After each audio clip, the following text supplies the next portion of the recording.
Intro Revista Psicotuf edición 2 años 7. Bienvenido estimable psicotuber a la más reciente edición de nuestra revista de Humanidades Psicotuf, con tema de fondo el Día del Amor y de la Amistad. Esta revista es producida y editada por Horacio González Rodríguez, psicólogo, emprendedor, coach, escritor. En la presente edición nos dividiremos en 4 partes. En nuestro primer artículo con motivo del Día del Amor y de la Amistad te traemos un texto llamado Entre el amor y el odio, en donde reflexionaremos acerca de dicho tema y veremos las diversas variantes en las que se pueden encuadrar dichos contextos emocionales. En nuestro segundo artículo te traemos la ya acostumbrada y muy gustada sección Psicobiografías, en donde te presentamos la historia, obra, vida y legado psicoanalítico y profesional de Ana Seagal. En nuestro tercer artículo y con motivo de los procesos electorales de este año que se avecinan en nuestros países de origen, te traemos un texto llamado Historia y origen de las elecciones y las votaciones. Y en nuestro cuarto y artículo final y con motivo de que llegamos al final de la transcripción del libro El pensamiento del hombre en Occidente de Alex Montero Hernández, te traemos un texto titulado ¿De qué utilidad nos puede ser la filosofía en el siglo XXI?, en donde reflexionaremos de los posibles desafíos que puede enfrentar como retos un filósofo y amante del conocimiento en el presente siglo, culminando con nuestro acostumbrado cierre de reflexión y comentarios finales. Una vez más, Hispanoamérica, gracias por todo el apoyo y crecimiento brindado por todos ustedes. Les prometemos que nos encontramos preparando para crear mejores cosas y desarrollar grandes sorpresas para todos ustedes. Una vez más, gracias y que Dios los bendiga.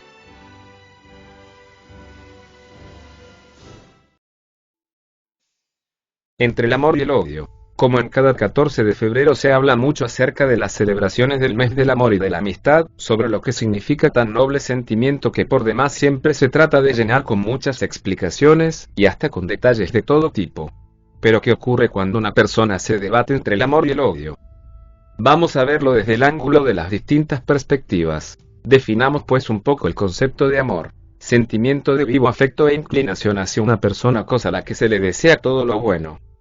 Sentimiento intenso del ser humano que, partiendo de su propia insuficiencia, necesita y busca el encuentro y unión con otro ser.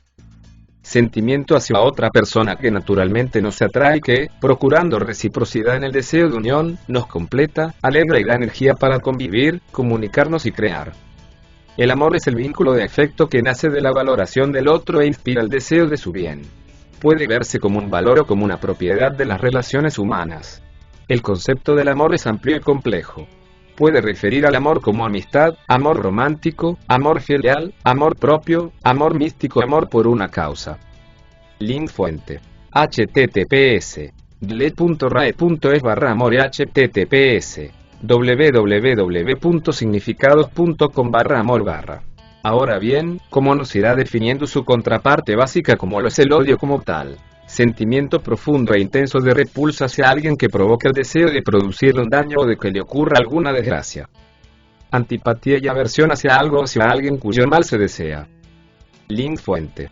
https://dlet.rae.es/odio. Ahora bien, con todos estos conceptos habidos dentro de nuestro texto, desmenucemos pues, lo usual es que cuando amas a alguien, ya sea que pudiera tratarse de un cercano o de un desconocido, lo usual es que parte de reflejar ese sentimiento de amor por alguien, es alegrarse por todo lo bueno que le pase y desearle y sentir dicha porque a esta persona le vaya bien.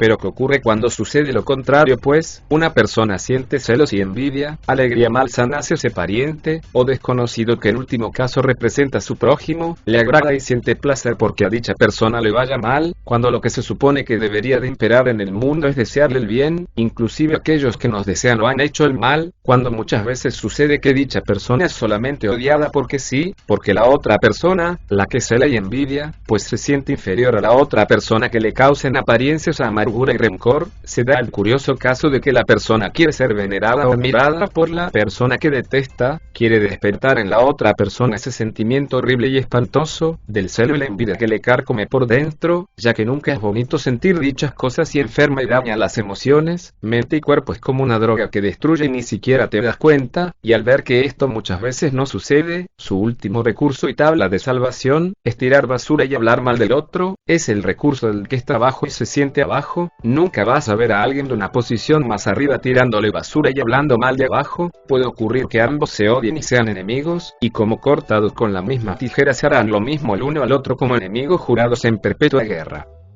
Otra cosa es cuando es un tipo de envidia del tipo admiración, pues se reconoce cuando se admira al otro sujeto y se reconoce que se le admira tanto que le gustaría ser como este, pero en el otro caso ese celo y envidia malsana nunca es reconocida por el que la sufre, a menos que esté en proceso de curación y sanación respectiva. Depende del tipo de ego que se posea, pues a grandes egos, una persona en el fondo va a sentir que valdría muy poco, que lo compensa con pensar que vale mucho cuando en realidad no es así, y existen procesos de enajenación que distorsionan la realidad del ser y del sí mismo.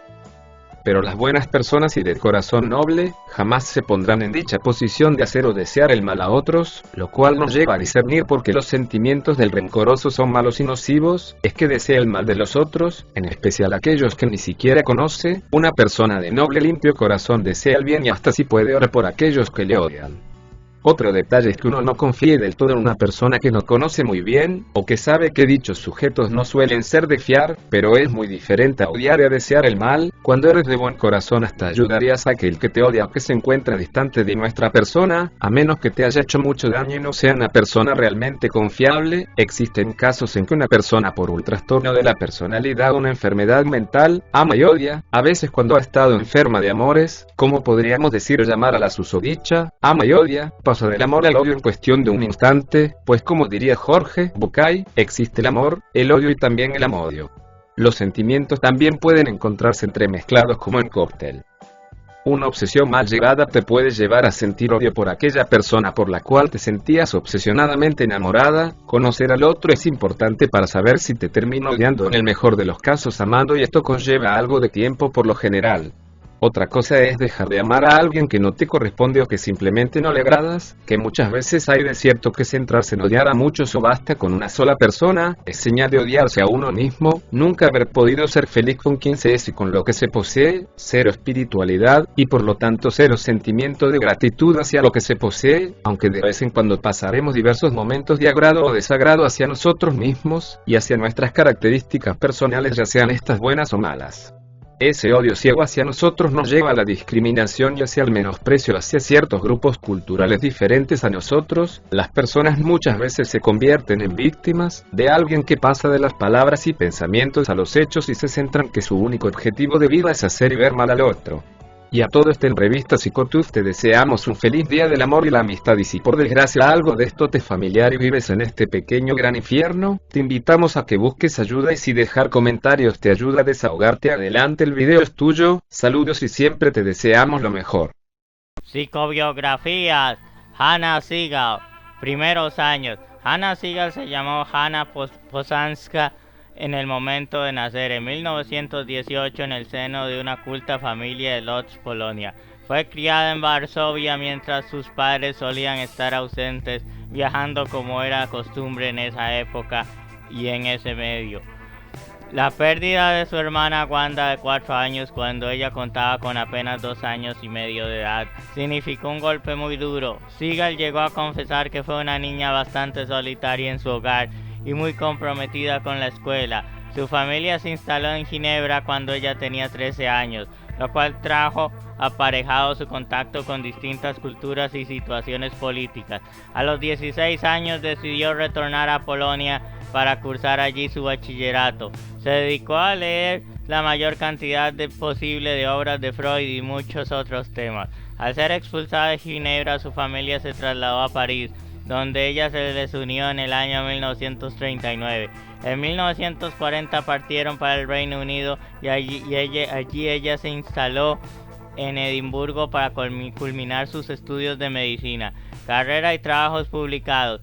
Segal terminó sus estudios de analista en la Sociedad Británica de Psicoanálisis en 1945, cuando tenía 27 años de edad. Artículo revelador de Klein intitulado Notes on some Schizoid Mechanism, notas sobre algunos mecanismos esquizoides. Fue publicado en 1946 y Segal, quien había sido analizada por Klein, comentó al respecto que se trataba de una bomba a la vez que resultaba algo conocido. La actividad que desarrolló en los años que siguieron a su formación fue notable. En ese periodo tuvo su primer hijo y escribió 2 artículos en los que sentó las bases de lo que describió como un plan semiconsciente para el resto de su vida. El primero de esos artículos que fuera publicado en tiempo después fue A Psychoanalytic Approach to Aesthetics, enfoque psicoanalítico a la estética.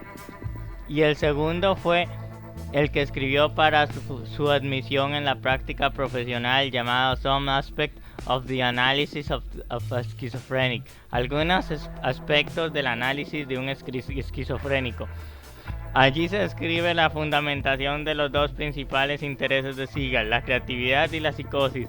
Estos artículos, cuya primera publicación fue en la Revista Internacional de Psicoanálisis, al igual que otros que ella escribía a lo largo de un periodo de 3 décadas, fueron publicados en conjunto en la primera compilación de sus obras, bajo el título The Work of Hannah Siegel, Delusion and Artistic Creativity and Other Psychoanalytic Essays. La obra de Hannah Siegel, Delirio y Creatividad Artística y otros ensayos psicoanalíticos, de 1986.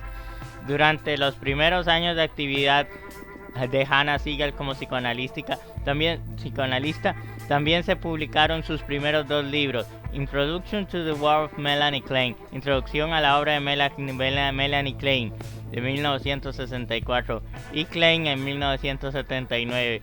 Betty Joseph ha declarado que Hannah Siegel comprendía a Klein de manera instintiva, y no solo porque hubiera sido analizada por Melanie Klein, sino que había en ella algo más profundo e inteligente.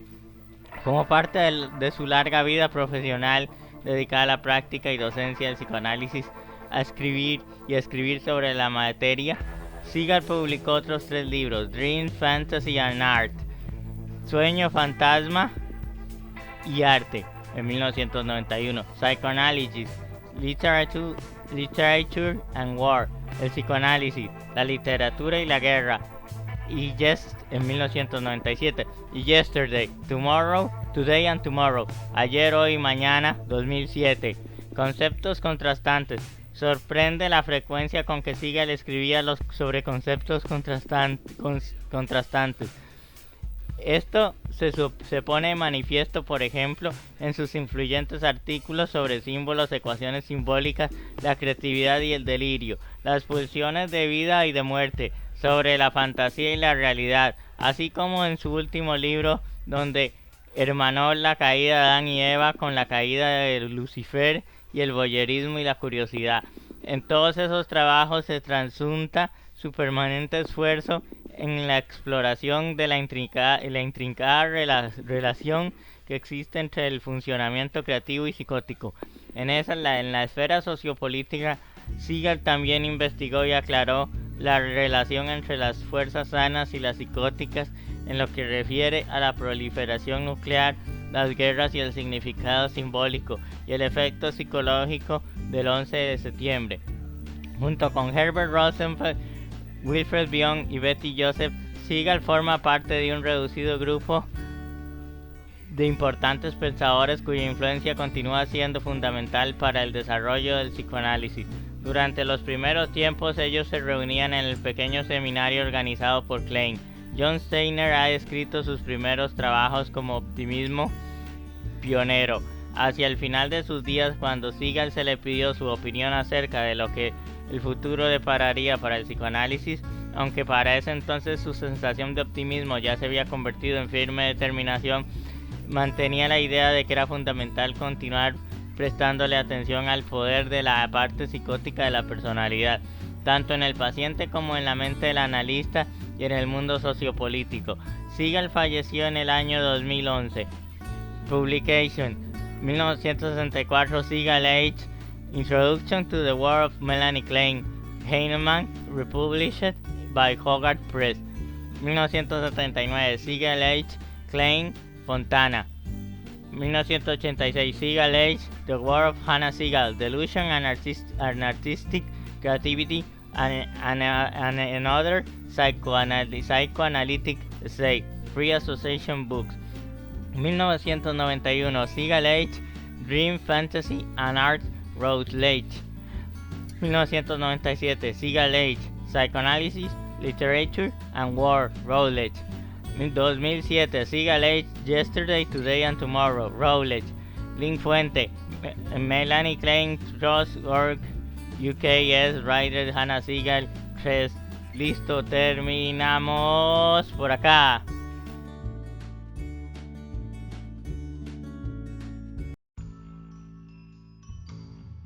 Historia y origen de las elecciones y las votaciones. En la actualidad lo vemos como algo normal, pero la historia de las elecciones y las votaciones nos dice todo lo contrario. No hay democracia sin procesos electorales, ya sean generales, regionales, municipales o locales. A continuación, te explicamos el origen de las elecciones, cómo ha sido su evolución y mucha más información.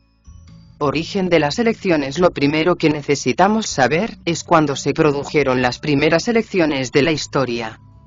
Pues bien, en la antigüedad la forma no traumática de transmisión del poder era por herencia, por elección o por aclamación, en cuyo caso el elegido era alzado sobre el pavés o escudo, y recibía así el caudillaje.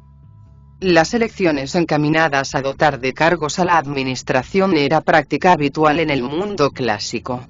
En algunos casos era más avanzada que hoy, ya que para presentar candidaturas se exigía al aspirante demostrar previamente su aptitud.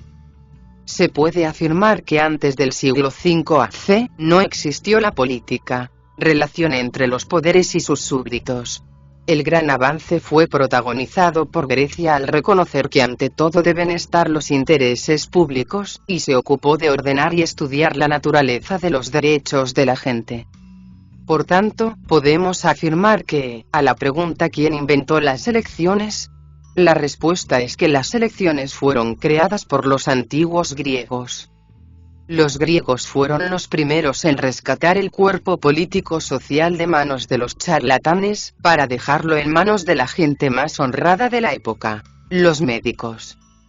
Es natural que votar se impusiera como medio necesario, y para ello hubo distintas formas. Lo habitual fue votar a mano alzada en reuniones públicas, procediéndose a contar el número de personas que se mostraban favorables o desfavorables a una candidatura, procedimiento que se llevaba a cabo en las circunscripciones urbanas y rurales donde hubiera hombres libres.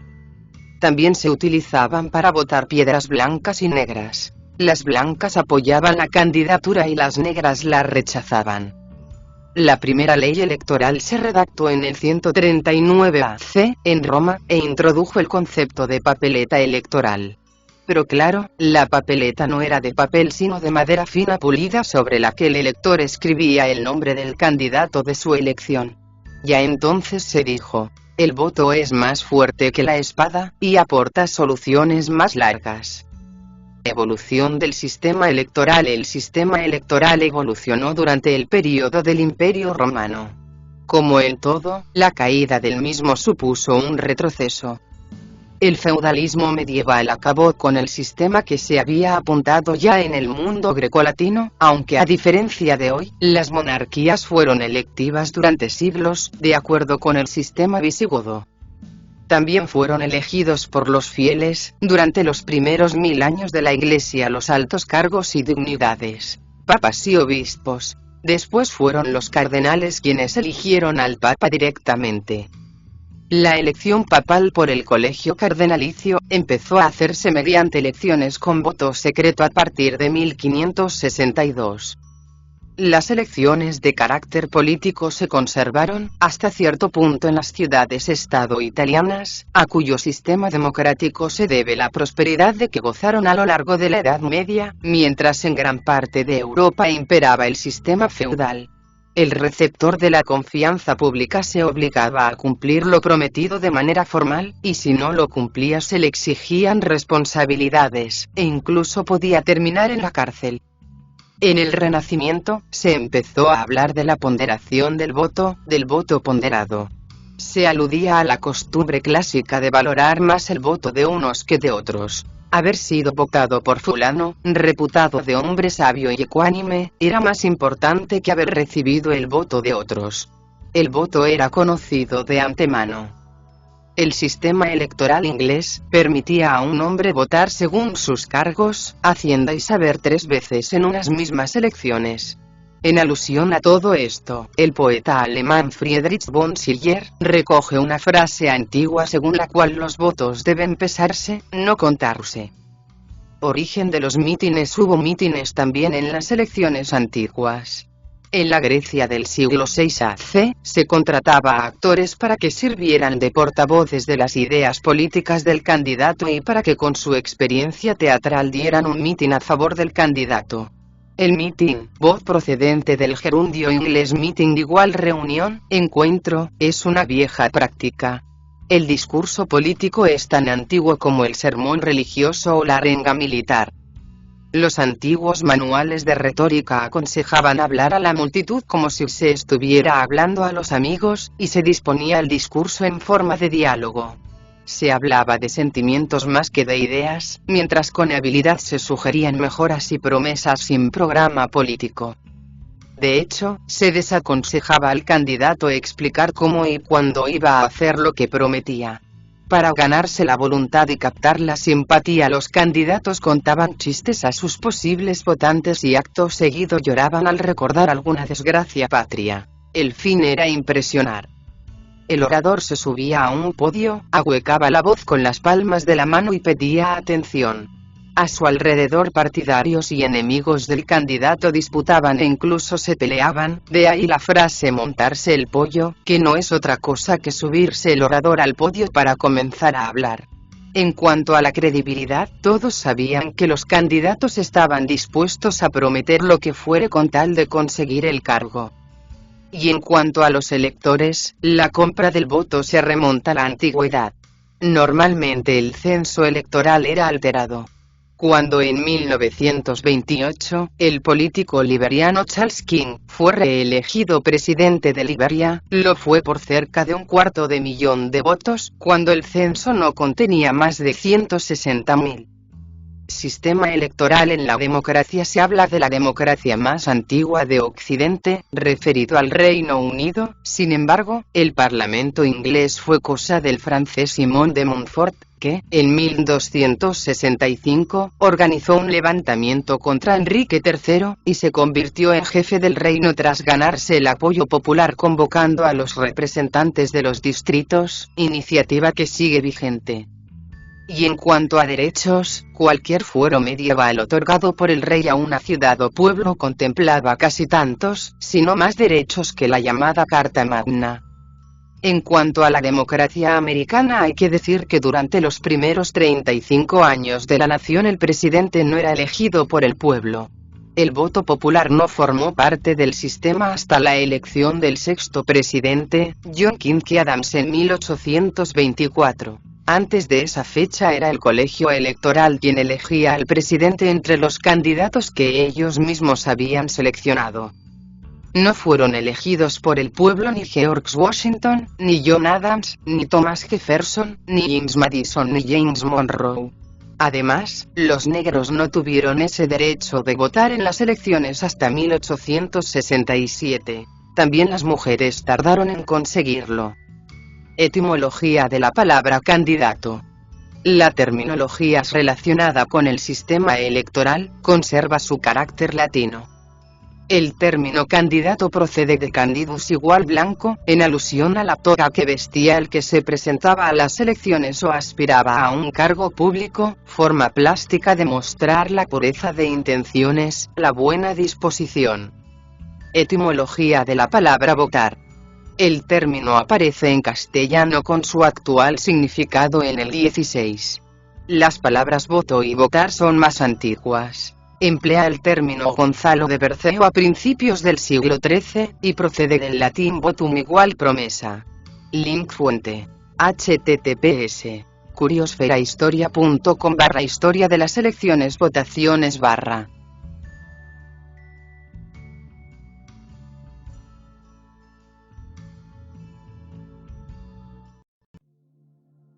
¿De qué utilidad nos puede ser la filosofía en el siglo XXI? En tiempos la filosofía era la herramienta central del conocimiento, dio origen a la ciencia moderna y a la tradición política democrática actual, era esencial para iniciarse en la vida tanto en el aspecto individual como en el social, pero ya en el siglo XXI contamos con la postmodernidad y el Internet nos lo da todo. ¿De qué nos sirve la filosofía?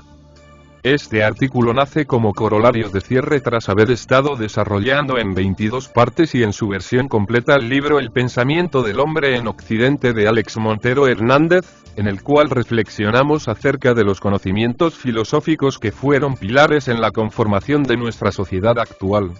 Pero hoy en día al parecer se han menospreciado, pues parecen ya no tener interés o vigencia dentro del presente siglo. Veamos pues conocerse a uno mismo es el principio de todo, el reconocer todo lo bueno y lo malo que hay en cada uno de nosotros. Vivimos en un mundo lleno de apariencias que lo que aparenta es lo que cuenta, nos dicen en la actualidad, pero la realidad llega a ser lo que nos conduce a la búsqueda del conocimiento y la verdad, vivir en lo que es, dejar de ser superficial y apostar por la profundidad, de ahí la importancia del conocimiento de nosotros mismos. Hemos sido educados como masa, se nos enseña a no pensar del todo, a no ser críticos, a alejarnos de la racionalidad, inclusive el que parece el más científico de todos puede perder su pensamiento crítico y su pensar racional, por dejarse llevar por algo que oscurece las mentes de todos, pues al final todos podemos equivocarnos. La crisis del ser, sin importar en qué etapa de la vida se nos presente, nos hace cuestionarnos el significado y sentido de la vida, el propósito para el cual deberíamos luchar por vivir. Eso muchas veces en el pensamiento irracional, el pensamiento de la cultura y de la masa nos hace que nos olvidemos de dichas cuestiones tan importantes. En filosofía es mucho más importante la pregunta que la respuesta, la libertad que tenemos que ganarnos y ese libre albedrío que debemos aprender a ejercitar con gran certeza y sabiduría, tras mucho ensayo y error. La epistemología nos llega a hacer ciencia del conocimiento, a reconocer cómo es que sabemos, pero si perdemos ese tipo de pensamiento crítico y cuestionador que nos permite dudar de todo, luego caemos en el error de pensar de que porque vimos o nos enseñaron que eso era ciencia o hacer ciencia, lo debemos de creer y de buenas a primeras y sin cuestionar hasta encontrarse mucho más seguros de ese algo, por cualquier cosa que sea. A la hora de elegir una filosofía o una forma de hacer política dentro de lo considerado como una forma de gobernar, lo importante es que, en dicha filosofía política, existan valores a los cuales asirse, de lo contrario puede ser una filosofía política y de gobierno sin contenido alguno, más allá de algunas ideas y divagaciones del pensamiento, ya que sin valores y fuertes creencias que les den esperanza, con el pasar del tiempo todos en su mayoría encontrarán el precio que los llevará hacia la corrupción. Como decía Oscar Wilde, el ser humano conoce el precio de todo y el valor de nada, pues así es, solo ideas sin nada en que creer y aferrarse como firme convicción, muy pronto se naufraga en un mar de dudas, de desesperación y de corrupción como tales. El darte un respaldo de un camino hacia la fe en algo, te da la fuerza para luchar en el día a día, te llena de esperanza tanto en los buenos como en los malos momentos que podamos pasar. La mejor combinación para una vida mucho más madura es tener a la filosofía respaldando la fe cualquiera que sea que puedas tener, aunque si eres occidental y cristiano te puede venir mucho mejor, y sin olvidar a la ciencia acompañada de una actitud científica adecuada para cuestionarlo todo en busca de la realidad, para al fin y al cabo abrirse el camino a la verdad. Así respaldamos lo que a este presente siglo y a todos los demás por venir les puede venir muy bien de aplicar la filosofía de siempre y existente y como tal que se ha venido desarrollando desde los primeros siglos del despertar humano, ya que la filosofía es la única disciplina que ha sido respetada por todos en cualquier época que se conozca. Después de todo no había nada mejor que ser amigo del conocimiento. Cierre Revista Psicotuf edición 2 año 7. Hemos llegado una vez más al cierre de la más reciente edición de nuestra bien amada revista. Los dejamos con nuestro acostumbrado cierre de reflexión y comentarios finales. Una vez más les recordamos suscribirse, compartir y comentar, dar me gusta o lo contrario, unirse a nuestro grupo de Facebook del canal, continuar dejándonos sus donativos a nuestro PayPal, adquirir tanto mi novela Neo Apocalipsis, como mis libros Cuando los psicólogos escriben tonterías volumen 1 y 2, y el libro Psicología y videojuegos volumen 1. Una vez más gracias y que la hayan disfrutado. Nos vemos en la siguiente edición de nuestra bien amada revista. Hasta pronto y chao.